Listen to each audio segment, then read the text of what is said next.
Please stand by for further details. We return you now to your regularly scheduled program.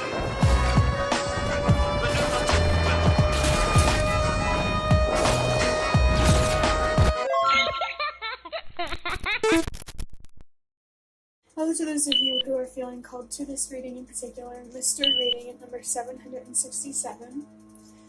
Before getting into this reading, chances are that most of the people watching this video are not subscribed, so if you are a recurring viewer, you enjoy my work and would like to help support the growth of my channel, feel free to do so by sticking around and hitting that subscribe button down below and ringing the notification bell next to it if you feel called to. My current goal is 500 subscribers, so I can have access to offering channel memberships, and my current focus in reaching that goal is the milestone of 200 subscribers, so if you decide to help me out with that, thank you very much. And the last thing I want to say is if you are interested in my psychic and spiritual services, I am offering live chat sessions, written digital readings, and a program called the myheads program. For those of you who may struggle to afford these types of services, I am currently taking request forms and applications for the business week of June 9th, and the deadline to submit a request form or an application is, June 6th. At 11:59 p.m. Eastern Standard Time. So if you're interested in that, there's more information for you in the description box down below.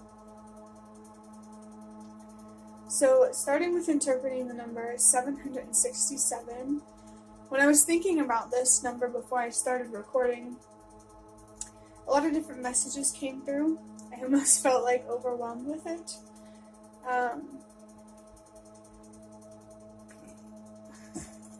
And I keep having to burp. I don't know what it is that I ate that's making me burp so much, but I feel like for somebody watching this video, that's a sign that you really, really need to release something from within, something outside of you, which could be like a job, relationship, etc. And on the inside, it could be like a way of thinking or feeling or a certain belief. I almost wanted to say a certain thought.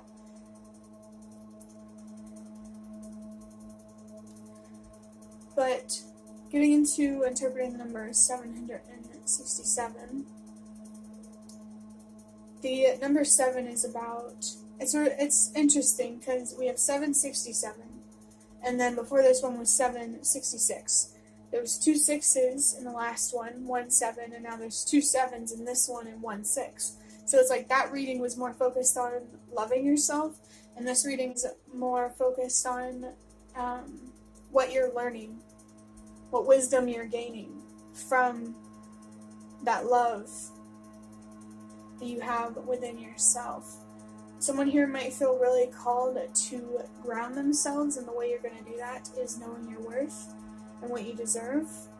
I feel like your ancestors, if you didn't watch the last reading, they are really encouraging you to embrace self-love, to make space for yourself. Not only because you deserve it, but it also gives you the capacity to make space for others. You do have an impact. You are powerful. So it's important to be mindful of how you express yourself. Be mindful of that inner dialogue. How you speak to yourself. I feel like for somebody here, how you speak to yourself could be reflective of how someone else speaks to you, in a negative way, or it could be a reflection of how you speak to other people. It's almost like there's a harshness, and it definitely feels like that harshness is towards yourself.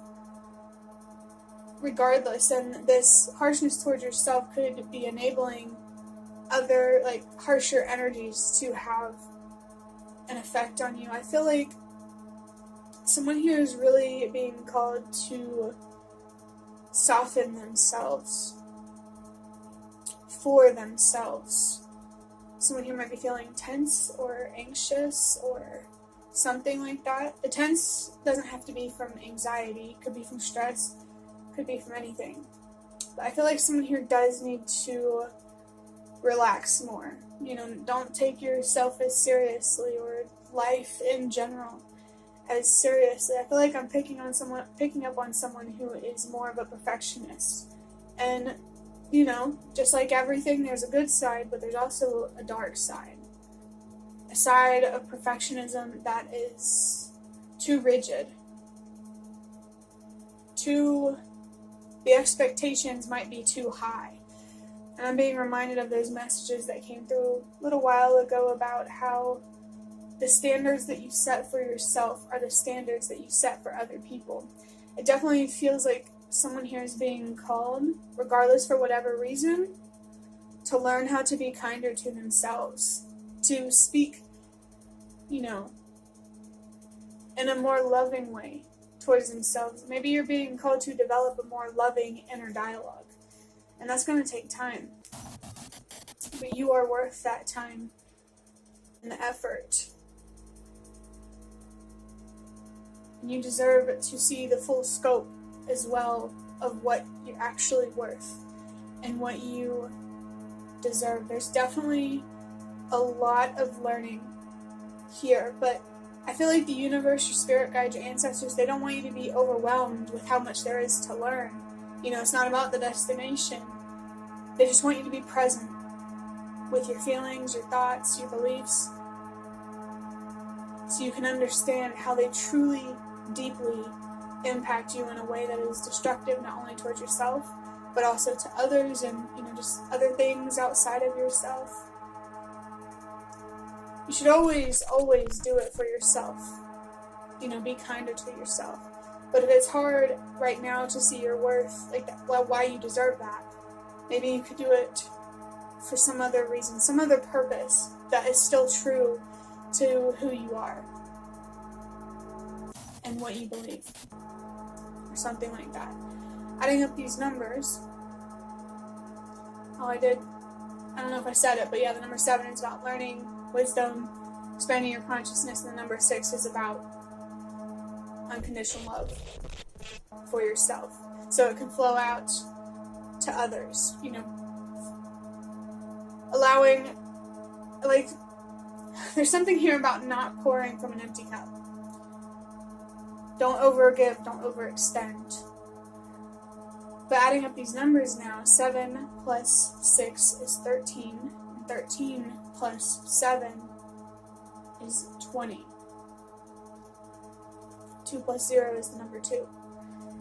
And the number 2 is about balance. I'm feeling wisdom here could be significant as well. Like, maybe balance here is a significant theme. It's like you need to have a balance between being kind and patient with yourself and being firm with yourself, knowing when to comfort yourself and when to set boundaries with yourself. There's definitely a heavy energy here that you need to let go. Inside, outside, wherever it may be, it's time to let go. I'm going to start wrapping up this reading by drawing out an index card from these index cards. I was going to draw 2, but we're kind of running out of time. So let's just do 1. Interesting. We have a pyramid. This energy is a little bit mysterious. I'm not going to lie. It's definitely playing on the messages of learning and wisdom and expanding your consciousness. Maybe there's something here about history that you're really fascinated by, or ancient civilizations that are just really pulling at you. Maybe you're into conspiracy theories, or psychology. I definitely feel like if you feel like what you're learning is deeply impactful and sacred, definitely trust that feeling. You may be feeling led or guided with a sense of purpose, and this is your confirmation. Really pay attention to what love is teaching you, not only about yourself, but also about history. That's really cool. I'm not gonna lie, I'm a big history nerd. So if you're into history, hi, I love it too. But yeah, this is your confirmation. Whatever you're learning, pay attention.